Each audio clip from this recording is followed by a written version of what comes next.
Seja muito bem-vindo ao Teva Talks, um podcast do Hospital Veterinário Teva, que você já sabe, é referência em cuidados veterinários, afinal une tecnologia de ponta a um atendimento personalizado e totalmente humanizado. E no episódio de hoje a gente vai conversar sobre algo que aflige o coração dos tutores, que é a cirurgia nos nossos pets. Envolve até mesmo uma questão de comportamento animal. E para esse bate-papo de hoje, eu, Maiara Schiavinato, estou recebendo dois profissionais incríveis que eu já quero agradecer em nome do Hospital Teva. Obrigada, seja muito bem-vindo, Dr. Natan, que é clínico e também cirurgião geral. E muito obrigada, Dr. Bruno, que é neurologista veterinário. Sejam muito bem-vindos. Muito obrigado, Mayara. É um prazer, né, estar aqui, conversar com vocês e poder tentar esclarecer um pouco mais sobre essas dúvidas que, sem dúvida, são muito recorrentes, né, em relação aos tutores, e ainda mais quando a gente fala sobre neurocirurgia, né, que daí tem uma certa, assim, paradigma em sempre disso, então muito medo, muita falta de informação. Então, sem dúvida, acho que vai ajudar os tutores, né, essa conversa. Obrigado, Mayara. Quero dizer que agradeço muito também e que realmente é uma experiência nova, né? Estar participando de um podcast, que já vi vários podcasts, né? Assisti, mas estar participando de um podcast nosso é uma experiência diferente, tá? Então, quero agradecer também e realmente é um assunto muito bacana da gente discutir, porque tem muitas dúvidas e os tutores mesmos, às vezes, eles não conseguem tirar as dúvidas, não conseguem esclarecer algumas coisas, e a gente percebe realmente uma dificuldade de entender, tá? Então, vamos conversar sobre isso e tirar essas dúvidas para ficar um pouco mais claro, tá? Para quem ainda quer saber um pouquinho sobre cirurgia também, saber sobre exames, procedimentos, que nem o Dr. Bruno, que tem alguns procedimentos que são bem delicados, né? Cirurgias complexas, e a gente entende porque a gente também é tutor. Então, vamos conversar, esclarecer todas essas dúvidas. Até mesmo porque na hora do calor da emoção, daquele momento que a gente recebe a notícia, é como se as nossas dúvidas sumissem. Nosso cérebro dá um branco e a gente até esquece o que tem que perguntar. O nosso medo acaba tomando conta. E eu quero até começar com uma pergunta que nós falamos em um dos episódios sobre câncer nos animais. E os médicos que estavam aqui com a gente comentaram a respeito de que aquele animal, ele não sabe que ele tem câncer. Ele não consegue ter esse entendimento. Eu queria saber se no caso da cirurgia também é assim. O cãozinho, o animal, ele não sabe que ele vai entrar numa cirurgia. Sem dúvida, né? Então, assim, eles terem essa noção, claro, eles não têm. E só que a percepção ainda em relação ao câncer para uma cirurgia, ela é um pouco diferente quando a gente vai pensar, na verdade, pelo menos na parte de neurologia, porque na parte de neurologia, quando a gente está falando, na verdade, de cirurgias, a gente está falando mais de cirurgias que vão estar sendo relacionadas ou para descomprimir medula, né, ou para estar estabilizando vértebras, ou ainda, na verdade, para descomprimir, na verdade, o quê? Parênquima encefálico, né, então, no caso de tumores ou hidrocefalia, né, onde a gente vai fazer derivações, que é para daí tirar a pressão de dentro da cabeça e tudo mais. Esses pacientes, quando eles não têm alteração, né, a nível central, em relação à questão de consciência, qualidade, nível de consciência, que seria ele saber quem é ele, relacionar com os tutores e tudo mais, quando eles não têm esse tipo de problema, e daí a gente está falando de um problema mais relacionado com a questão vertebral, o maior problema que a gente vê para eles é o que? A questão da dor, entendeu? Muitas vezes, seja por uma instabilidade, uma fratura, ou seja por uma compressão medular. Então, apesar de eles não terem, na verdade, essa noção, mas eles têm expectativa da melhora em relação ao controle da dor. E assim, assim, é extremamente gratificante e extremamente claro quando a gente faz uma cirurgia bem sucedida, como no pós-operatório eles já melhoraram assim 70%, 80% em relação ao controle da dor, porque você retira, na verdade, a causa de base. Então, para eles é um alívio, sabe, em relação a isso. Então, assim, no câncer eu acho que ele é um pouco diferente, mas sem dúvida, né, inflige muita dor, né, do paciente, nos tutores, né, também. Mas por isso que eu acho que a percepção é um pouco diferente. Ela é um pouco mais emergente, esses casos, do que, na verdade, né, nos casos de câncer. Mas lógico, tem a questão aí das cirurgias gerais, né, que daí são eletivas, mas que daí o Natan ele pode falar melhor pra gente. Sim. Porque pensando assim, que nem você falou, puxou o gancho da oncologia, é que a oncologia, eu acho que é muito mais em relação a fator psicológico, Sim. né? Que na medicina humana, a gente tem uma notícia que é uma doença que não tem cura.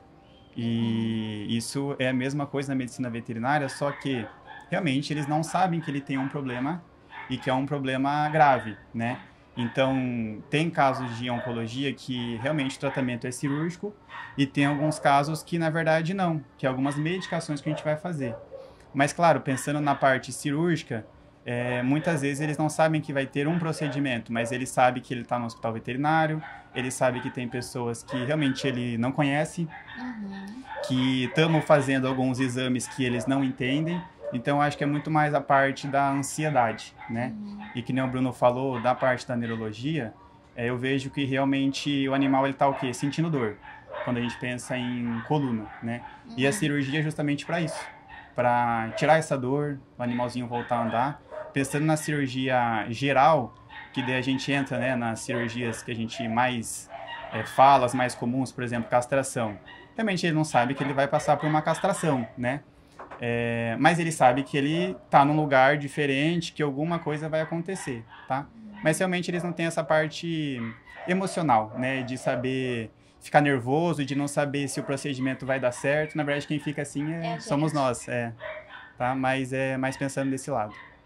E, doutor Nathan, quais seriam os procedimentos pré-operatórios mais importantes que a gente precisa fazer para poder garantir que a segurança aconteça ali no momento da cirurgia com o nosso pet? Na verdade, como o próprio nome diz, né? Procedimento, né, exames pré-cirúrgico, pré-anestésicos. Tudo que a gente vai fazer antes da anestesia da cirurgia. Então, vai depender muito de qual vai ser o motivo do procedimento. Então, a gente, por exemplo, tem cirurgias oncológicas, então a gente faz o que a gente chama de estadiamento. São exames para saber se esse tumor, esse câncer, se ele está espalhado para outros órgãos. Daí a gente entra, por exemplo, no ultrassom do abdômen, no raio-x de tórax. Pensando na neurologia, então a gente tem a tomografia ou ressonância da coluna, pensando em hérnia de disco, pensando em procedimentos eletivos, que daí seria ainda a castração e muitos outros, a gente tem exame de sangue. E, na verdade, o exame de sangue ele é obrigatório em todos esses procedimentos cirúrgicos, né?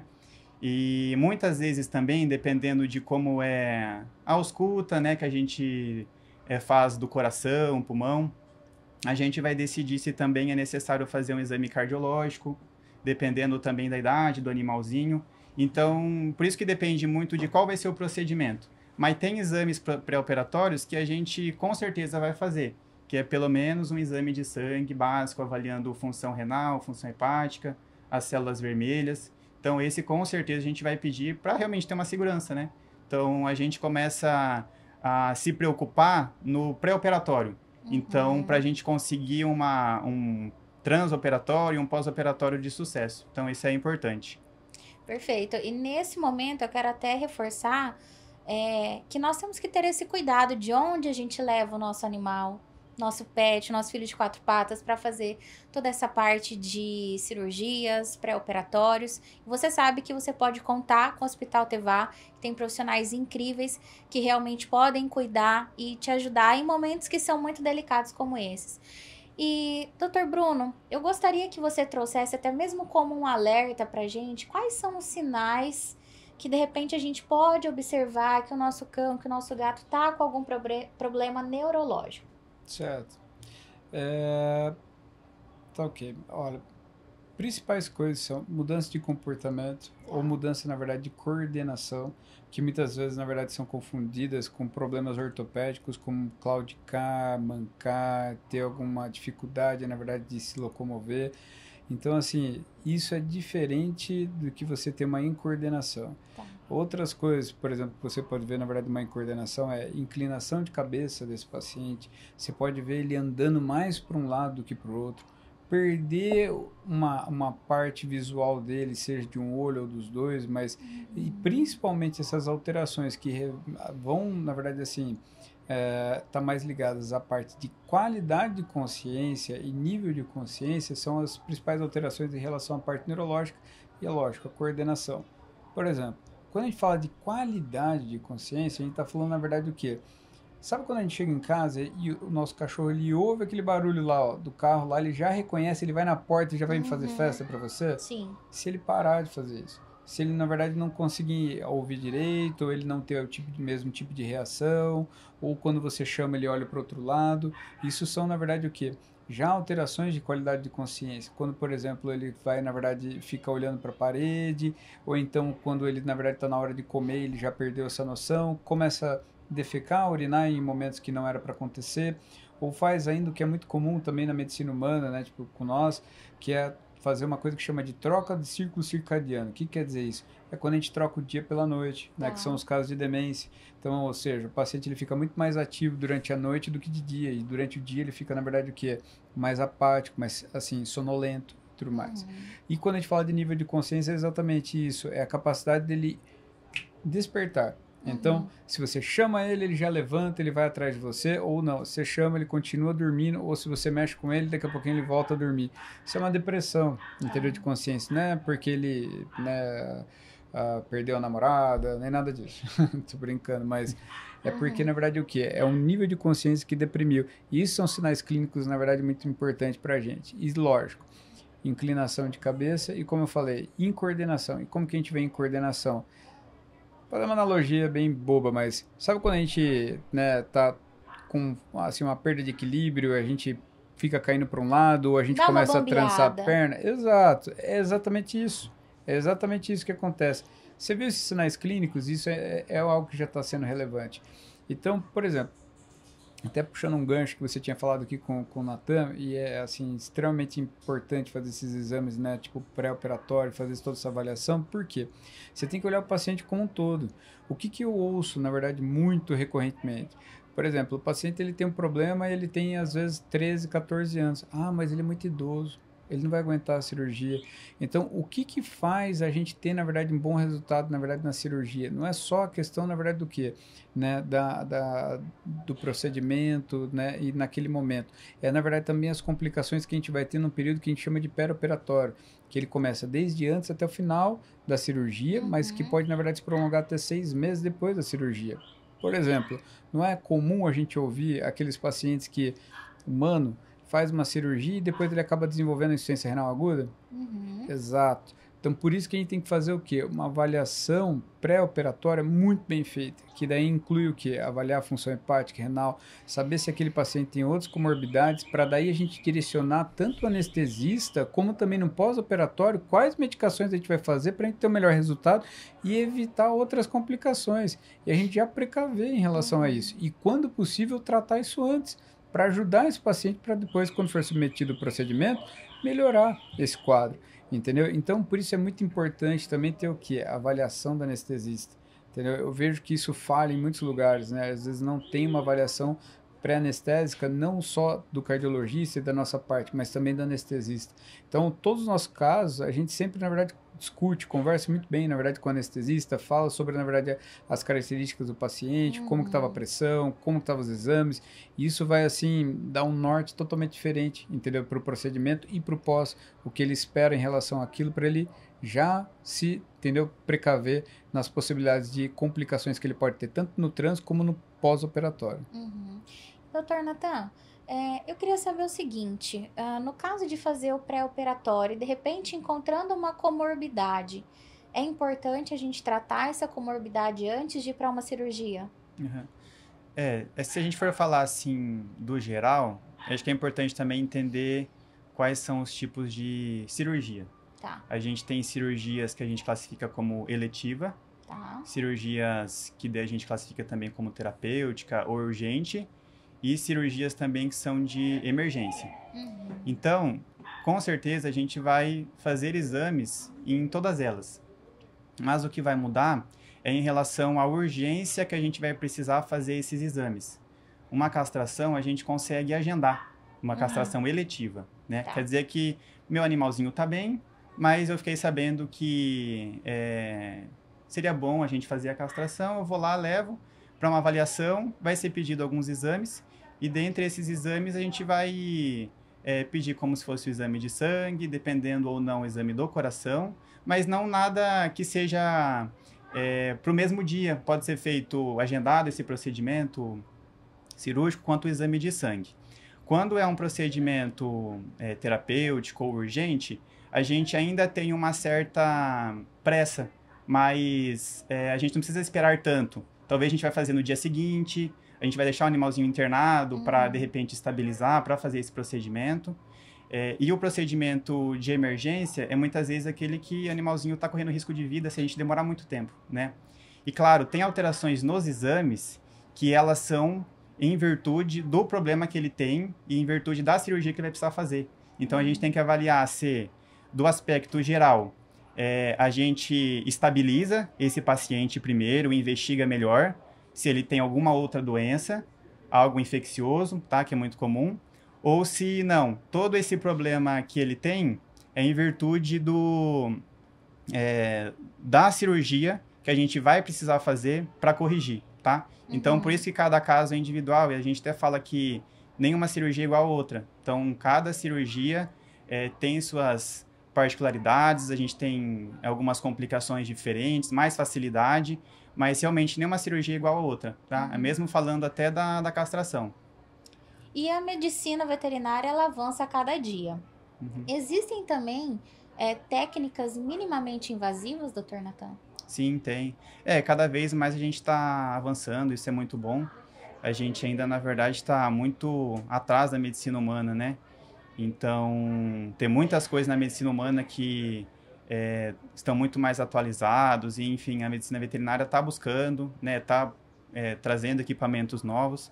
A cirurgia minimamente invasiva é uma coisa que já existe faz algum tempo, na medicina humana e na medicina veterinária. A gente tem mais recente, né? E hoje em dia a gente tem muitos profissionais que estão fazendo esses procedimentos, mas ainda não é em todas as cidades, em todas as regiões. Então, muitas vezes o tutor precisa se deslocar, né, a uma capital para conseguir fazer, porque realmente a gente tem pouco profissional e equipamento disponível em cidades menores. Mas hoje em dia aumentou bastante, está trazendo mais, né? E eu acho que desculpa, mas acho que é importante também falar sobre, na verdade, o conceito de minimamente invasiva, né? Porque algumas vezes o pessoal acredita que você fazer uma incisão pequena, você está sendo minimamente invasivo, e na verdade não é bem isso. A questão de ser minimamente invasivo muitas vezes está relacionado a você usar videocirurgia, ou na verdade o que? Uso de equipamentos que te orientem na hora de você fazer colocar um implante, né? Como por exemplo arco cirúrgico, ou então neuronavegação, né? Que recentemente foi adquirido também, né? Por mim para utilizar na Teva. Então, assim, isso também auxilia demais, na verdade, para fazer esses procedimentos minimamente invasivos. Eu falo isso porque, infelizmente, tem né, assim, essa situação onde o pessoal acredita, não, mas olha, eu fiz a OSH no meu cachorro, fez um cortezinho assim, e aí acho que aquilo ali é uma questão de ser minimamente invasivo. Não, então tem que também deixar bem claro isso em relação aos tutores, porque às vezes pode ter uma falsa compreensão em relação a isso. Né? Sim, não, é São verdade. técnicas diferentes. Exato. Porque assim, a gente que está acostumado e sabe o que é, né? A gente sabe que é diferente, mas é bem colocado, porque às vezes o tutor acha que seria realmente uma incisão menor, uma cirurgia que tem 2 pontos apenas, mas na verdade não é isso. É a técnica que é utilizada, o equipamento, realmente é diferente. Infelizmente. E falando nos tutores agora, é um momento de muita ansiedade, medo, principalmente quando a gente fala de neurocirurgia. É algo extremamente delicado e a gente sabe da complexidade que tem. Como que vocês conseguem, de certa forma, passar essa notícia para o tutor e, ao mesmo tempo, tranquilizar eles? Primeira coisa, você tem que, na verdade, explicar muito bem o que está acontecendo com aquele paciente, explicar muito bem, na verdade, para a família a necessidade daquele procedimento, qual a finalidade dele, quais são os riscos, e isso, né, lógico, você sempre está, na verdade, baseado com a literatura, na verdade, que seja atualizada, para dar, na verdade, até números para eles, isso dá um conforto no sentido deles sentirem o quê? Como que eu posso dizer, uma confiança, entende? E mais do que isso, a gente tem uma equipe por trás. Então, eles conhecerem o anestesista, né, eles verem, na verdade, todos os exames que estão sendo feitos, né, exatamente em relação àquilo para tentar evitar qualquer problema, todas as medidas que estão sendo tomadas antes de fazer o procedimento, a gente ter todo o diagnóstico, isso contando com imagens, na verdade, de alta qualidade, né, tipo, para conseguir definir exatamente onde a gente vai entrar, entendeu? Ter tudo isso, né, e ter, na verdade, uma equipe por trás também, né, no pós-operatório, para daí estar conseguindo, na verdade, cuidar daquele paciente. Eu acho que isso traz, na verdade, um conforto muito grande para eles. É a hora que eles se sentem, assim, como que eu posso dizer, confiantes, que eles confiam, entendeu? Né, no seu trabalho, na equipe como um todo. Porque a verdade é, a gente não faz nada sozinho. Então, assim, você pode ser o melhor cirurgião do mundo, se você não tiver um bom auxiliar, se não tiver um bom anestesista, você não vai chegar a lugar nenhum. E se você não tiver uma equipe boa também no pós-operatório, que vai cuidar e que vai tomar todas as providências em relação àquilo, vai estar em cima do paciente, não adianta. Então, acho que é esse conjunto, lógico, junto com um bom diagnóstico e junto com, na verdade, todas essas informações adequadas para eles, eu acho que isso que traz, na verdade, segurança. E, lógico, a gente tem que ter muita empatia na hora de conversar com eles, porque é a mesma coisa como se fosse nosso. A gente vai ter dúvida, a gente vai ter um monte de situações hipotéticas que a gente vai imaginar, mas é desse jeito que a gente consegue ajudar. Então, a gente tem que dar segurança e conforto para eles. Doutor Sim. Natan? Eu acho que assim, até trazendo para a rotina e como realmente acontece, né? Pensando nos casos neurológicos, o animalzinho chega com uma queixa que, pensando em a cirurgia, acaba sendo bem comum, né, na rotina neurológica, que é, por exemplo, dor, parou de andar, tá andando com mais dificuldade. Tanto eu quanto os outros clínicos, a gente vai avaliar esse paciente e a gente vai suspeitar de algumas alterações, né? Claro que a gente tem a principal suspeita.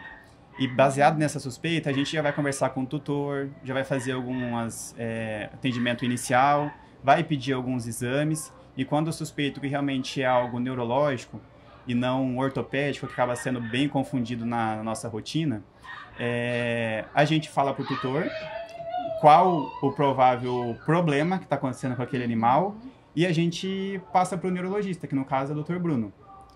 Eu, né, passando para o tutor aquele problema e falando que provavelmente vai precisar fazer uma cirurgia, eu não explico com detalhes, né?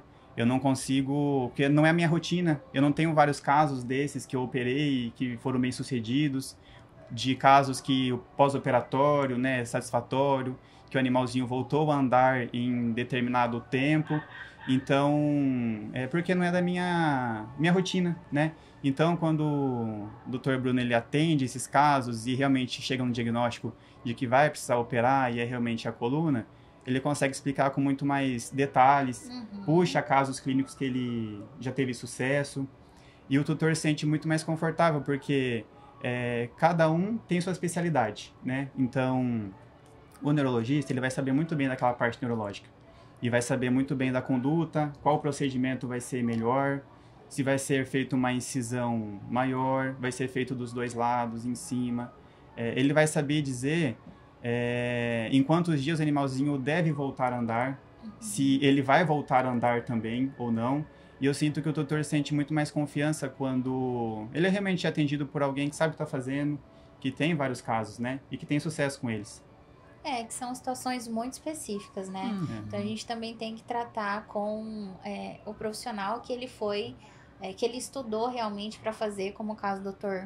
Bruno, que tem a especialidade em neurocirurgia, e o Dr. Natan, que também é maravilhoso, mas a especialidade dele é justamente na cirurgia geral. São coisas diferentes. E o mais legal, se é que a gente pode falar legal numa situação como essa, eu acho que o mais seguro é que realmente no Hospital Tevá a gente consegue ter essa equipe multidisciplinar que conversa, que consegue passar o caso para aquele especialista, porque realmente, assim como nós humanos, tem um problema no cérebro, vai no neuro, no coração vai no cardio. Com os nossos pets não é diferente, a gente realmente é direcionado para aquele profissional que é mais apto para tratar no momento, né, Dr. Bruno? Com certeza. E assim, Tá pegando o gancho disso, tá falando muito sobre neuro, mas tem que ver também a questão, como vocês falaram, na verdade, sobre a especialidade em relação à parte de cirurgia. Se colocar para fazer uma cirurgia que seja, né, uma cirurgia geral, por exemplo, da parte intestinal, ou então da parte, na verdade, de fazer uma castração simples em relação a uma fêmea, que a gente fala que é simples, mas não é tão simples, entendeu? Pode ser que até faça, mas como faz anos que eu não sei, que eu não faço isso, é lógico que o Nathan vai ter muito mais destreza em relação a isso. Então, a gente tem que, na verdade, respeitar isso, né, os nichos em relação às especialidades. E mais do que isso, por exemplo, se for ver, eu acho que quem passa, na verdade, mais apuro nas cirurgias aqui, eu acho que é o Nathan. Porque o Nathan que, na verdade, vai o quê? Ô, Nathan, 3 horas da manhã aqui tem um paciente que ele tá com uma hernia diafragmática, tem que entrar. É ele que vai estar lá. Então, esse é o paciente de alto risco. Que nem recentemente teve um paciente, na verdade, também com uma infecção uterina, né, piometra, e daí ele tinha uma descompensação também na parte hematológica, né, tipo, com uma hipotensão. Então, daí teve, na verdade, a ajuda do anestesista, né, tipo, para manter o paciente viável e, ao mesmo tempo, o Nathan fazendo a cirurgia de uma, vamos dizer assim, um pouco mais rápido, né, por causa da questão da destreza dele e conseguir, na verdade, ter um resultado bom. Então, é como se falou, as coisas se preenchem, não é uma coisa só, não é uma pessoa só, é equipe, entendeu? Então, tá, na verdade, com uma equipe preparada, que tem, né, todo esse aparato, tem toda essa destreza, tem todo, na verdade, esse conhecimento, ajuda demais, né, pra gente, o quê? Reduzir o número de complicações e ter maior número de acertos e o paciente ficarem bem, um resultado melhor. Né, tipo, para eles. E eu acho que quando a gente fala em cirurgia, eu acredito que uma das mais conhecidas e que talvez, não sei se é a mais realizada, mas é a castração. Eu queria que o Dr. Nathan falasse um pouquinho sobre os principais benefícios da castração no animal. Tá. Na verdade, até engraçado, porque toda vez que chega um animalzinho para castrar, a primeira pergunta que eu faço é: você quer castrar por quê? Qual que é o motivo? Tá. E eu nunca escuto do tutor ele falar que é para não ter infecção de útero, é para não desenvolver tumor de mama. Que isso, na verdade, como médico veterinário, é o que a gente busca, né? Reduzir a risco, a chance de ter essas doenças. E os tutores, eles buscam, na verdade, mais a parte comportamental. Então, pensando em animalzinho que faz xixi, né, o cachorrinho, o macho, com a patinha levantada, aí fica fazendo nos móveis. Ou pensando num cachorro que é muito agitado e ele quer que o cachorro fique mais tranquilo, né? E, na verdade, tem coisas que a gente não consegue garantir. Então, eu não sei se o animalzinho vai ficar mais tranquilo. Talvez seja do comportamento dele, ele ser mais agitado. E poucas vezes eles vão pensando nas doenças que a não castração pode causar. Eu acho que assim, não dá pra gente generalizar que, não, tem que castrar. Não é assim também. Mas a gente tem que pensar se a gente vai fazer a castração e por qual motivo. De fato, como eu falei, nas fêmeas, tanto gatas um pouco menos, mas mais nas cadelas, né, a gente tem um índice muito alto de infecção de útero. E muitas vezes essa cirurgia tem que ser mais arriscada, porque não é algo letivo, igual eu tinha comentado, que é uma coisa que a gente agenda. Algumas vezes a gente tem que fazer como se fosse uma urgência, fazer no mesmo dia, no dia seguinte, aí os exames já não estão bons, tem várias alterações, então é muito melhor fazer antes, né? E assim como também tumores de mama, quando a gente espera muito tempo, né, faz a castração, que seja quando o animalzinho já está mais idoso, a gente tem trabalhos que mostram que a gente já não consegue mais evitar que vai ter tumor de mama, porque já teve o estímulo hormonal por muito tempo, né? Pensando nos cães, por exemplo, no macho, a gente tem algumas doenças sim, né, que podem acometer eles, se a gente não fizer a castração, que é tumor de testículo, acaba não sendo tão comum, tá? Mas a gente sabe que é possível, e principalmente hiperplasia prostática. Então a próstata ela acaba aumentando de tamanho, e isso acaba causando um desconforto, né, tanto para defecar, para urinar, e a gente tem que acabar fazendo esse procedimento como forma terapêutica também para reduzir essa próstata, tá? Mas eu acho que sim, que a gente não precisa generalizar que todo animalzinho precisa castrar, mas a gente tem que saber o que vai causar de problema se ele não fizer o procedimento e se ele fizer também, né? O que isso pode causar, tá? Mas é mais para conscientizar que a gente tem que pensar um pouco sobre isso e saber qual que é o motivo que a gente realmente quer fazer a castração, né? Assim, até puxando aqui, falando mais de cão, né? Puxando cadela e o macho, mas nas gatas também, né? Nos gatinhos também, então acaba sendo a mesma situação. Certo. E quando a gente fala em cirurgia, a gente acaba frisando muito a questão da equipe, o papel de vocês, do hospital, mas é importante lembrar que também depende do tutor nos cuidados pós-operatórios.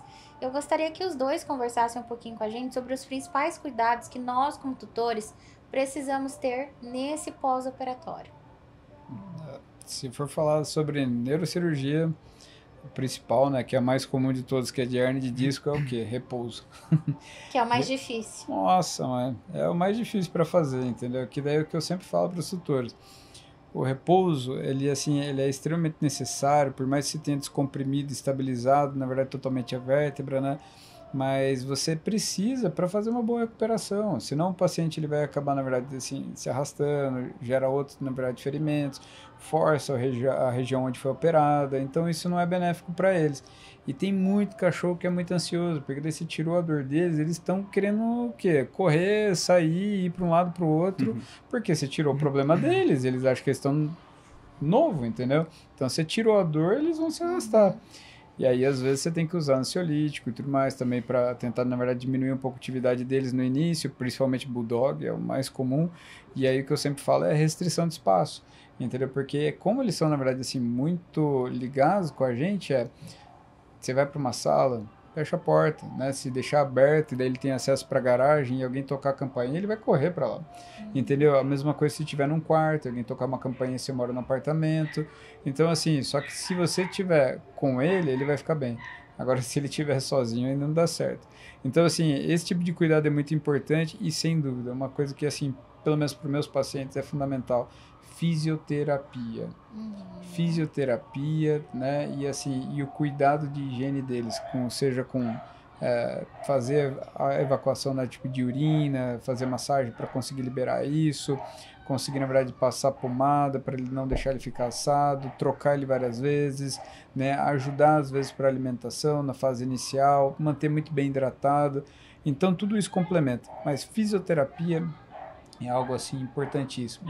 Lógico, a acupuntura vai ajudar também para um benefício para analgesia para esses pacientes, mas a fisioterapia, nos meus pacientes principalmente que perdem a locomoção, então numa fase de recuperação, o quanto antes eles começam a fazer, mais eles preservam o tecido muscular. Então, quando eles voltarem, na verdade, a ter o quê? Controle da locomoção por si próprios, a gente vai ter, na verdade, o quê? Uma melhora muito mais rápida e preservação do tecido muscular. Porque a gente tem que levar em consideração que o quê? Eles acabam fazendo atrofia daquela musculatura. E atrofia, você pode perguntar para qualquer pessoa que já vivenciou isso, que teve atrofia muscular. É horrível, dói, causa contraturas, então pode gerar, na verdade, uma dor crônica, causa também, na verdade, o que? Uma força excessiva em outras articulações. Então, esse conjunto é muito importante. A gente tem que, na verdade, explicar isso muito bem para eles e falar sobre essa questão, né, para poder ter um bom resultado também no pós-operatório. Na cirurgia geral, digamos que os cuidados do pós-operatório sempre necessitam ser o básico.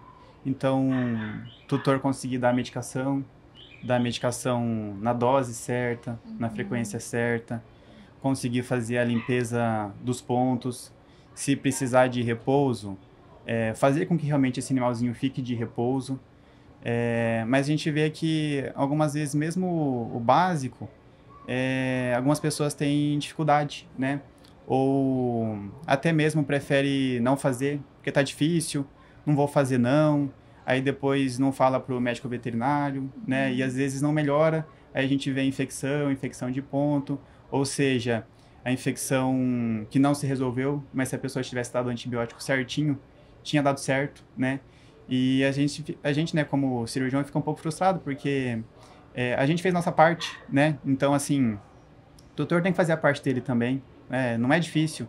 Então, é só ter alguns cuidados básicos. Eu sempre falo, né? Se tiver dúvida, eu explico várias vezes, mas se tiver dúvida, pode mandar mensagem, né? Pode ligar aqui no hospital, eu mando mensagem de casa, eu esclareço todas as dúvidas, mas tem gente que prefere não perguntar, não fazer, e a gente vê complicações simples, muitas vezes, que poderiam ser evitadas, né, por isso.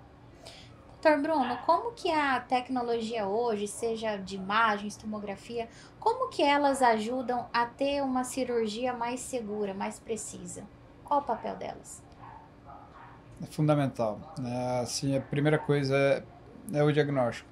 E aí o diagnóstico a gente precisa de imagem avançada. Tomografia é uma imagem que assim vai auxiliar muito para a gente, principalmente para as hernias de disco que são com materiais calcificados ou principalmente com fraturas, né? Fraturas vertebrais, onde a gente tem que fazer estabilização. E a maior, assim, o que eu posso dizer, não a maior, mas um dos principais benefícios, né, que a gente tem em relação à tomografia é o quê? É a gente ter uma aquisição de imagem muito grande. Então, por que que isso é importante? Vamos supor, se eu tenho que, na verdade, desenvolver, às vezes, como por exemplo, teve já caso de ter que fazer uma coisa que chama de vertebrectomia. O que quer dizer isso? Você tem que, na verdade, remover uma vértebra, porque essa vértebra, ela estava, na verdade, com um tumor. Só que é um tumor isolado, e aí sim teria indicação, na verdade, para fazer esse tipo de cirurgia. Então, para você fazer isso, você tem que ter, na verdade, o quê? Desenvolver para aquele paciente um implante específico. Então, vamos supor, se eu uso a tomografia e eu tenho, na verdade, um número de aquisição de imagens grande, eu tenho, na verdade, uma coisa que chama de imagem isométrica. Então, eu consigo ter uma imagem, na hora que ele faz a reconstrução, que ela não tem perda. Para isso, para depois gerar um implante para aquele paciente em específico, personalizado para ele, para daí fazer essa cirurgia, é magnífico. Agora, vamos pensar. Ok, isso é tomografia, falando de imagens, na verdade, mais para tecido, né, que ele tem um aspecto mais ósseo, que ele é um pouco mais assim, como que eu posso dizer, é um pouco mais grosseiro, né, nesse sentido. Aí, ótimo, ele vai fazer isso e vai fazer um tempo de aquisição de imagem muito rápido, ou seja, para anestesiar e conseguir, na verdade, pegar essas imagens vai ser muito rápido. Questão de minutos, né, tipo, para a gente fazer isso, que é outra vantagem em relação ao tempo de anestesia para fazer esse tipo de exame. Ok, mas se eu quero saber em relação a lesões, por exemplo, que não são compressivas, ou às vezes lesões que podem ser compressivas, mas elas estão dentro da medula, o melhor método, né, tipo, para tentar identificar isso e avaliar, vai ser a ressonância magnética. Qual que é o problema da ressonância? É um tempo de aquisição muito maior, então às vezes pode durar 1 hora de exame, 1 hora e meia, dependendo do aparelho, até 2, dependendo do aparelho, para fazer isso. Não vai ser possível fazer uma reconstrução, porque o espaço entre as imagens é muito maior, ou seja, só para você ter uma ideia, uma imagem, né, de 1 centímetro de largura, a gente vai estar fazendo mais ou menos em torno de 40 cortes, né, numa tomografia com reconstrução, né, tudo vai dar mais ou menos uns 40 cortes, enquanto se você for fazer uma ressonância magnética, ele vai fazer em 5. Então, com isso, a gente não consegue fazer essa reconstrução para gerar um implante. Entende? Então, as imagens, elas acabam, na verdade, se auxiliando para a gente conseguir ter uma imagem adequada. Por exemplo, outra coisa, em relação à neuronavegação. A neuronavegação, ela é excelente, como falei, né? Um equipamento que a gente está adquirindo agora. Aí, o que ela vai falar para mim? Ela vai me dar em tempo real aonde eu estou naquela região, seja no crânio ou seja, na verdade, o quê? Na medula, né, tipo na coluna espinhal, na coluna vertebral desse paciente. E isso, na verdade, o quê? Usando uma câmera que em tempo real ela vai identificar, na verdade, alguns pontos certeiros, né, do paciente e ela consegue identificar onde está aquele instrumento no espaço, né, enquanto eu estou fazendo a cirurgia para saber onde eu estou. Isso me dá uma garantia enorme para saber aonde eu vou entrar, que lado que eu vou entrar, né, como eu vou entrar, principalmente para cirurgias que vão ser o quê? Que vai acabar, na verdade, sendo intracraniana, que vou estar mexendo em parênquima encefálico, que é muito mais delicada e a gente tem uma visão, às vezes, muito, como que eu posso dizer, limitada, né, mesmo durante a cirurgia. Então, ela vai me auxiliar muito. E aí, às vezes, a tomografia ela vai me dar mais detalhe do que a ressonância pela quantidade de imagem, mas elas se complementam. Tanto que no neuronavegador você consegue utilizar as duas imagens ao mesmo tempo, da tomografia e da ressonância. Então, assim, sem dúvida, tecnologia assim, é uma coisa que ajuda demais, mas demais mesmo a gente para ter, na verdade, um resultado muito bom. Então, tudo acaba, na verdade, se complementando, mas cada paciente ele vai ter, na verdade, assim, um detalhe diferente, uma exigência maior de uma imagem ou outra, ou até, na verdade, de usar um neuronavegador ou não ser necessário, né? Mas tudo vai se complementar de forma, na verdade, a deixar as coisas mais fáceis e mais eficazes. E é importante a gente lembrar que às vezes você leva o seu pet em alguns lugares e esse lugar não tem toda a tecnologia, não tem todos os exames necessários. A gente passa por aquele momento de estresse de ter que levar para outro lugar e a gente sabe que quando fala sobre saúde, tempo conta muito no diagnóstico. Sem dúvida. Então, é importante a gente lembrar também que no Hospital Tevá, né, doutores, a gente encontra todas essas tecnologias e tudo em um só lugar. A gente consegue ser atendido, o nosso pet passar pelo veterinário clínico, pelo cirurgião geral, se for o caso, pelos outros especialistas, como vocês. Então, a gente consegue ter essa segurança e vou até mesmo dizer esse conforto de poder tratar por completo em um só lugar, né? Sim, com certeza. Sem dúvida. Por isso que é importante a gente tomar muito cuidado onde a gente leva o nosso pet, porque eu falo, os pets são os nossos filhos de 4 patas, então a gente precisa criar realmente esse laço de confiança, de amor, que a gente realmente confie no profissional que está com a gente. Doutor Nathan, eu queria que você falasse um pouquinho sobre algum caso que te marcou. Eu acredito que são vários atendimentos ao longo aí dos anos, mas algum caso cirúrgico que te marcou mais? Tem alguns casos, mas acho que dá até para puxar o gancho de uma paciente que, na verdade, está internada, né, lá no hospital, que é uma paciente que até o Bruno comentou, né, que a gente precisou fazer uma cirurgia de urgência, achando que o problema era só o útero, mas, na verdade, quando a gente abriu, a gente viu que não era só o útero, também estava com uma perfuração no estômago, deu tudo certo a cirurgia, a gente conseguiu corrigir, só que ela estava muito descompensada já, né, no pré-operatório dos exames que a gente viu. Durante a cirurgia também, a anestesista precisou ficar ali muito em cima, né, porque o animal não estava estável. E ela está internada, desenvolveu uma insuficiência renal, que a gente está tentando reverter, mas está bem difícil. Já fez 2 transfusões. A gente está com o auxílio também da nefrologista, né, e que nem o Bruno falou, a gente realmente se empenha muito e a gente tem os especialistas para isso. Por exemplo, a gente tem alguns casos que a gente tem um grupo, então tem o grupo de todos os veterinários responsáveis, então, por exemplo, neurologista, daí tem um oncologista, às vezes o problema também é renal, o nefrologista está junto, aí mais a gente que é o responsável do caso, então a gente se conversa para saber, inclusive, se a gente tem alguma medicação que não pode usar, que vai atrapalhar a outra parte, né, para nos compensar, acabar melhorando uma parte, piorando outra. Mas eu acho que esse caso dessa paciente é um exemplo, né, que muitas vezes, né, até fazendo a cirurgia, quando está muito avançado, aí entra também a questão de demorar muito para levar no veterinário. Já vê que o animalzinho não está bem, mas acha que é só uma indisposição, que vai melhorar, espera um tempo, não, acho que ele vai melhorar, vamos esperar mais um tempo, daí passa o final de semana, aí leva na segunda, terça-feira, daí a gente vai ver, já está com muitas alterações, né, e daí fica muito mais difícil de reverter o quadro. Mas eu acho que esse caso até recente, né, dessa paciente, é um caso que, né, tá marcando a gente lá no hospital também, a gente está se dedicando muito por ela e fazendo tudo que ela precisa. E tenho certeza que o melhor sempre vai ser feito. Doutor Bruno, algum caso que te marcou mais? Vários. Mas assim, é o que eu sempre falo, a gente aprende todo dia.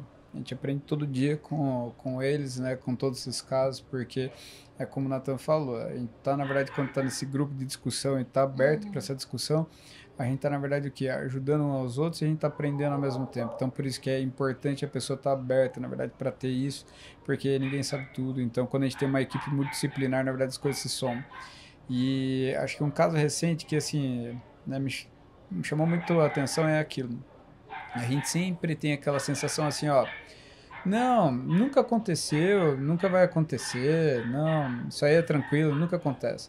E quem me conhece sabe, né, eu sou um pouco metódico, talvez o pouco seja errado, mas eu sou metódico em relação à questão de cirurgias e, por exemplo, recentemente teve um caso de uma cirurgia de um paciente que ele já estava com uma lesão medular, já fazia mais de 6 meses, 8 meses praticamente, então eu estava, na verdade, assim, com uma certa preocupação daquele material estar aderido, a gente ia ter que, na verdade, fazer uma estabilização vertebral e, ao mesmo tempo, descompressão medular.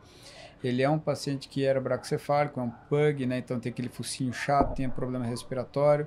Então, era uma cirurgia bastante delicada da região cervical. Quando a gente fala dessa região cervical, às vezes a gente está falando que a gente vai operar um lugar, a gente vai fazer, na verdade, uma coisa que chama de, né, fenda, né, que é o nome slot, que às vezes ele vai ser com menos de 1 centímetro, na verdade, assim, de comprimento e com menos de meio centímetro de largura.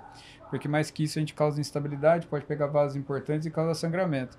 E esse paciente, a gente preveu, assim, fiz todo, assim, o preparo desse paciente mais ou menos 2 semanas antes de acontecer esse procedimento. Tanto que eu esperei até, adiei, para ter, na verdade, o quê? Determinadas pessoas que eram importantes para mim no pós-operatório, se tivesse alguma complicação, né, tá ali presente.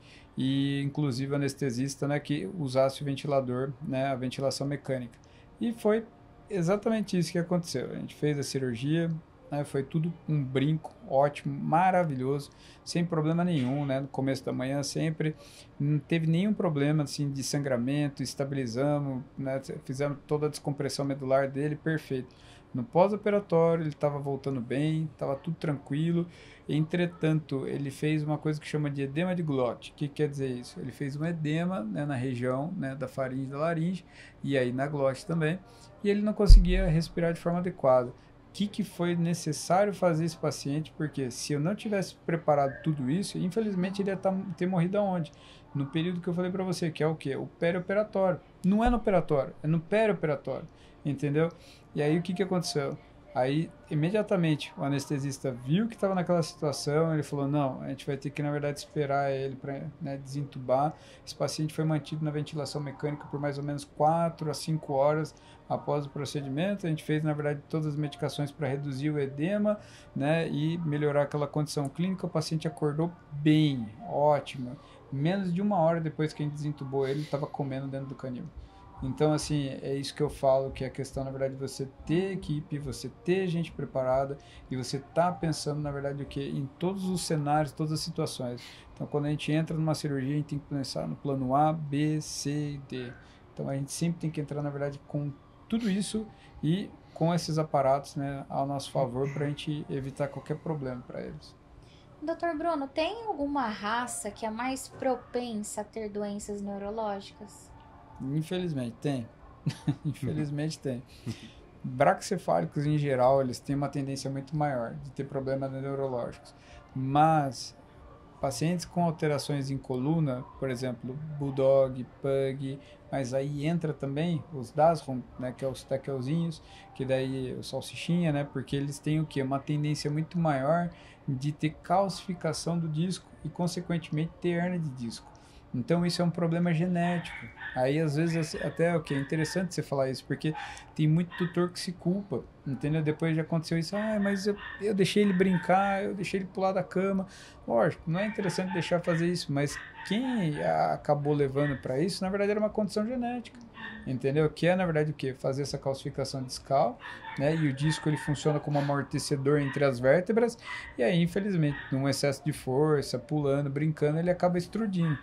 Então, isso pode acontecer também com Lhasa, Shih Tzu, mas em geral essas raças elas acabam tendo, na verdade, uma predisposição maior para isso. E problemas a níveis centrais, né, a nível de encéfalo, infelizmente, de novo, também os braquicefálicos. Aí vai entrar o Shih Tzu, Lhasa, Pug, né, Bulldog também, né, e Spitz, infelizmente, a gente está tendo, na verdade, muitos casos agora também, recentemente, mas os cachorros de grande porte não fogem exceção. Tanto que crises epiléticas para eles não é nada incomum e, infelizmente, alguns casos de tumores intracranianos também. Perfeito. Doutor Nathan, existe algum mito relacionado à parte de cirurgia que é importante a gente reforçar e trazer informação aqui no podcast? Eu acho que o Bruno, lá no começo, ele falou uma que a gente ouve bastante, que é relacionada à idade. Que meu animalzinho, ele é velho, e acho que ele não aguenta uma cirurgia. E na verdade, o Bruno não me deixa mentir, que a gente ouve isso de alguns veterinários também. Então, que às vezes ele, por exemplo, não opera, ele só atende, e algumas vezes ele fala isso pro tutor. Só que a gente sabe que, né, fazendo os exames, a gente inclusive consegue dizer pro tutor, fala, pelos exames aqui, tem risco. Então, os riscos são esses. A gente pode fazer ou não, mas não tem por que não fazer se o animalzinho estiver bem clinicamente, se os exames estiverem bons. Então, acho que esse mito da idade, realmente, a idade não impede de fazer um procedimento cirúrgico. Então, a gente tem que pesar qual que é a necessidade, né? Tem casos que, se a gente não fizer o procedimento, aí a gente vai ter um resultado muito pior, porque a gente não vai estar tratando algum problema, o animalzinho pode continuar com dor, ele pode piorar do estado geral. Então, esse é um mito que já ouço falar há bastante tempo, e inclusive, né, de alguns colegas profissionais também que falam para os tutores, daí chega para a gente fala, não é bem assim, aí explica. Mas com certeza tem que fazer os exames para a gente entender se tem indicação, se não tem, né? Mas tudo é discutível, então tem que conversar muito bem no pré-operatório. Estamos chegando ao final desse episódio, mas a gente ainda vai ter mais um tempinho para uma mensagem final. Eu gostaria que o Dr. Nathan trouxesse uma mensagem para aquele tutor que deseja oferecer uma vida longa ao seu pet e com qualidade, com saúde. Eu acredito que não é muito, não precisa fazer muito. Na verdade, pensando em qualidade de vida, em saúde, fazer, né, as vacinas anuais, que é o básico, fazer vermifugação, controle de pulga, carrapato. Eu acho que qualidade de vida também é um animalzinho que, por exemplo, ele gosta de sair, ele gosta de passear, você levar ele para passear, não ficar só dentro de casa, fazer alguns gostos desse animal, né? E, por exemplo, a castração que a gente comentou, se fizer a castração, com certeza a gente vai evitar muitos problemas, né? Então, lá na frente você não vai ter problema com isso. Você não vai precisar fazer uma cirurgia de emergência. Então, são coisas básicas que eu acho que tanto pensar em qualidade de vida e bem-estar animal também, né? E o pet, ele tem sido tratado como membro da família, né? Cada vez mais. Tem gente que não tem filho, opta por ter um animalzinho e trata e cuida como se fosse, né? Mas a gente também vê a outra realidade, que animalzinho muitas vezes é porque o filho quis e daí o filho cuida, mas é uma criança. Às vezes não vai cuidar bem. Então, é ter responsabilidade. Eu acho que principalmente isso.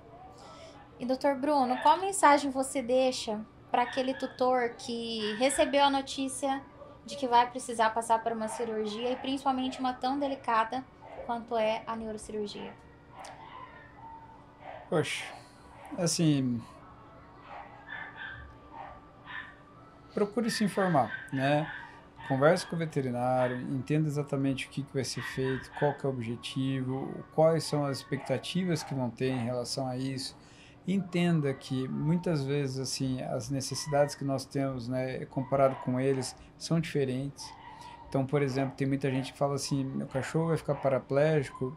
Não estou falando que assim todas as cirurgias vão voltar a andar, então tem situações que ele pode voltar a andar. Meu cachorro vai ficar paraplégico, ele não vai ter qualidade de vida e acabou a vida dele por ali, então alguns chegam até a pensar em eutanásia. Não é bem assim. E assim, e eu posso falar isso porque eu atendo vários pacientes que já eram paraplégicos, acabam vindo para mim para pedir uma segunda opinião, ou mesmo porque às vezes não teve, na verdade, condição de voltar, como os casos de mielomalácia, onde a gente interrompe, na verdade, a evolução disso, mas não consegue retornar à locomoção, mas os pacientes ainda têm qualidade de vida. Então, assim, você vê, na verdade, que e tem, assim, uma longevidade grande, né, entendeu? Por exemplo, tem um paciente que eu atendo, que o nome dele é Gandhi, né, e não é à toa, porque ele está com 17 anos, e 16 anos ele é paraplégico. Ele foi adotado, ele tinha sido atropelado, ele tem uma fratura, na verdade, de vértebra, entendeu? Então, assim, esses casos, comumente a gente não vai conseguir retornar a locomoção se ele perdeu, né, tipo, a dor profunda na hora que ele fez a fratura. Esse caso nem tinha sido atendido por mim na época que ele foi achado, né, que ele tinha sido fraturado. Mas quando vieram procurar, daí depois, né, de muito tempo, né, tipo, para ter um controle, ele já estava com quase o quê? 8 anos, que ele já estava, na verdade, sem andar. E ele é um paciente que tem qualidade de vida, entendeu? Então, assim, ele está bem, está comendo, apesar dessa idade, que é uma coisa que é incomum. Então, assim, isso não é o final da linha, né? Então, assim, sempre tem que pensar nessas questões. Então, por isso, tenta se informar, tenta, na verdade, assim, buscar também, às vezes, outras pessoas que também já passaram por isso. Hoje eu vejo isso, né, tipo, com outros tutores, inclusive, que eles têm muitos grupos, na verdade, com outros tutores que têm, na verdade, cães que sofreram, na verdade, o mesmo problema. E eles acabam se confortando, entendeu? Muito em relação a isso, por buscar mais informação, por não saber mesmo. E às vezes aquele tempo que a gente tem para estar conversando com eles e passar isso, né, dentro do consultório é pequeno. Às vezes 1 hora, 1 hora e meia, né, tipo 40 minutos, não é o suficiente para passar tudo aquilo ali e tirar todas as dúvidas. Então, quando ele convive com essas outras pessoas, ele vai entendendo melhor também, né, sobre essas situações. E eu falo isso em especial também, o quê? Para pacientes que têm epilepsia, que é uma coisa que, na verdade, assim, é muito, como que eu posso dizer, às vezes é muito complicado na cabeça do tutor, mas na realidade não é tanto. Lógico, tem casos e casos, mas muitas vezes é fácil, na verdade, a gente controlar isso e o paciente ter uma qualidade de vida, mas muitas vezes entra muita dúvida, né, para o tutor. Então, acho que minha sugestão seria calma, respira fundo, não toma atitudes, né, assim, de forma sem pensar, né, no calor da emoção. Conversa muito bem com o seu veterinário, né? Pede para ele orientação, pede às vezes para explicar mais de uma vez, 2, 3 vezes, até se entender a situação e procura outras pessoas que já passaram pela mesma situação. Acho que a melhor forma é vocês passarem isso de uma forma mais tranquila. Muito obrigada em nome do Hospital Tevá, Dr. Natan, Dr. Bruno, por esse bate-papo super esclarecedor. Acho que muitas pessoas se tranquilizaram. Quero agradecer de coração pelo tempo de vocês hoje. Eu que agradeço, Mayara. Eu fico muito agradecido, na verdade, por essa oportunidade de falar um pouco sobre isso, que eu sei que é um tema difícil. E a gente está à disposição para quem precisar, quiser ter mais informações. Obrigado, agradeço também. E é isso, eu acho que não precisa ficar na dúvida, né? Então a gente está lá para isso, então vai tirar as dúvidas, a gente esclarece tudo. Mas acho que quando a gente conversa e a gente consegue se entender e saber qual que é o receio, né, do tutor, eu acho que as coisas, e fica tudo muito claro, a gente tem pouco problema. Então acho que tem que conversar, esclarecer tudo certinho antes dos procedimentos, né? Então isso pensando em todas as áreas, na verdade. Perfeito. E eu quero agradecer você que ficou com a gente até agora.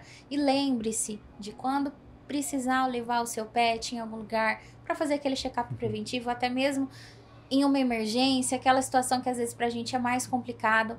Hospital Tevá, ele está de portas abertas para te receber, com uma equipe multidisciplinar, com equipamentos realmente de alta qualidade, que com certeza você vai se sentir mais seguro e mais confortável em cada momento que você precisar passar. Agradeço por você ter ficado até aqui e eu vejo você no próximo episódio.